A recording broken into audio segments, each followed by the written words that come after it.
Okay. Hi, Rosario. Hi, Lonnie. Hi, Hi. Thank you guys for your time today. Thank thanks you. for having us.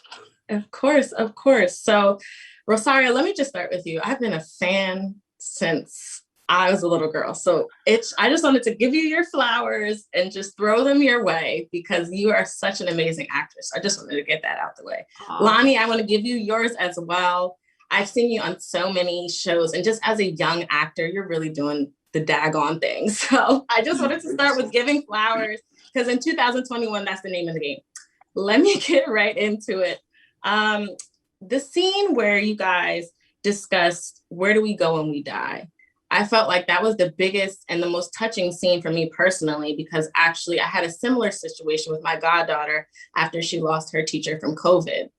In a time like this, when we're losing so many Americans from, sickness, COVID, cancer, leukemia, even as far as police brutality, what was that scene like for you guys, just shooting it like on a personal level?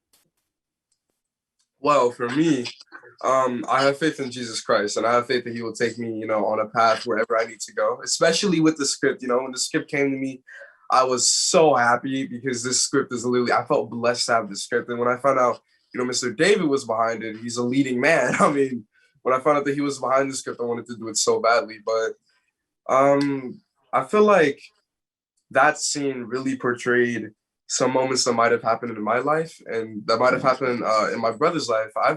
I have a brother. I have four brothers actually. I mean, I have three other brothers actually, and they have one of them have actually asked me the same question, and I got to be honest, I did not know how to answer because I didn't know the answer myself. I want to ask the exact same question to my mom. I mean, like I said, I have faith in Jesus Christ, but thinking about what happens after you die is like that leap of faith that every child at that age has to take. hmm Yeah, I have to say I was so grateful for the space that David held for us in making this and understanding what we were making. This wasn't just a job. This wasn't just something to do. That he was understanding what was at stake in making sure representation was front and center. That's not how the script was originally written, and making that as authentic as possible, and leading with love. I mean, Lonnie reminded me, when we first started shooting, the first thing that David did was bring us all into a prayer circle and hold hands and really give it, the energy and the vibrancy that life can do, and that's out of our control, that if we show up for, will be invigorated with. And we were showing up for it. We knew what this was important for ourselves and our own families, but also how important it is for everybody to kind of go through this through the lens of a child, in a family of color, to say, hey, even through tragedy, we can triumph.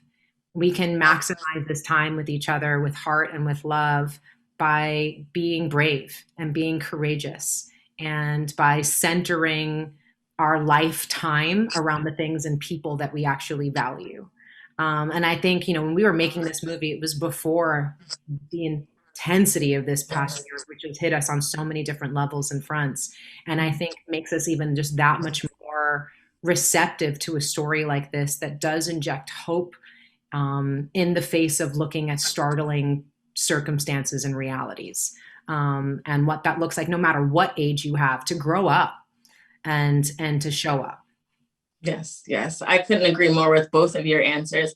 And I just wanted to ask, what David mentioned, and I asked him this question as well. There's so many things to take away from this film, but I wanted to know the biggest takeaway that each of you want the audience to walk away with. David mentioned that love has no limits. And that's the first thing that I felt. Lonnie, with your character, there was no ends that he would go to help his mom. And Rosario, with your character, there's no limit to how much she loved her son. So I wanted to ask the same to you two. What's the biggest takeaway that you want audiences to walk away with after viewing this film? I definitely agree with Mr. David too that love has no limits. I mean, you can see in the story how far, like you just said, like how far Gunnar will go to save his mom. I mean, he crossed over a log over rushing water, for goodness sake, and he can't swim, and he got chased by horses, but he's still going on just because of how much love and passion and strive he has for his mother, like exactly like how I do in my life. But what I hope people take away from this is love has no limits and to not take time for granted, because I feel like that's what a lot of people do nowadays. Definitely. Yeah, I think that there's, and something I've talked to and a lot of the organizational work that I love to do is usually centered around the Patrice Cullors and the V, formerly the Eve Enslers of the world, who understand that joy needs to be a big part of the process. Celebration needs to be a big part of the process. Yes. Self-care and self-health and mental health and all of those things all need to be a part of it. We've so often been taught that if you're not stressed out and burning the candle at both ends and falling apart, then you don't really mean it.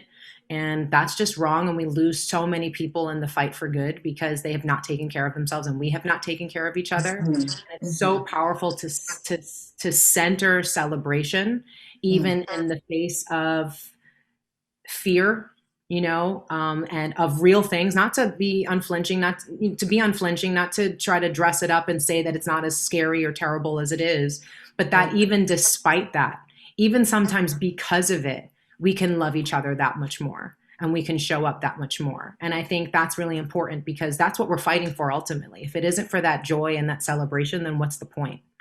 And so I loved that. I love that there's, David talks about in every single scene, even the most tragic and sad moments, he always wanted a sense of adventure still there, that there was still something magical happening that had a purpose, even if we couldn't always understand it. And I think that's what this film will leave people with. It's like, even though there's some tough stuff that we look into, I think you're braced with the idea that you can take it on. If you believe, you have faith, and you have hope, and you lead with that love, there's nothing life can throw at you that can ever take away your stride. I love that. Lead with love. That's what I'm taking away from this interview. Mm-hmm. Rosario and Lonnie, thank you so much. That's my time. But like I said, opening this interview, I just wanted to give the two of you your flowers because I feel like in this day and age, that's the name of the game for me. So kudos to both of you. It was an amazing film and I can't wait for everyone to watch. Me too. Thank you so much. Sidney. Blessings to you. Thank you guys. Blessings to you as well. Bye guys.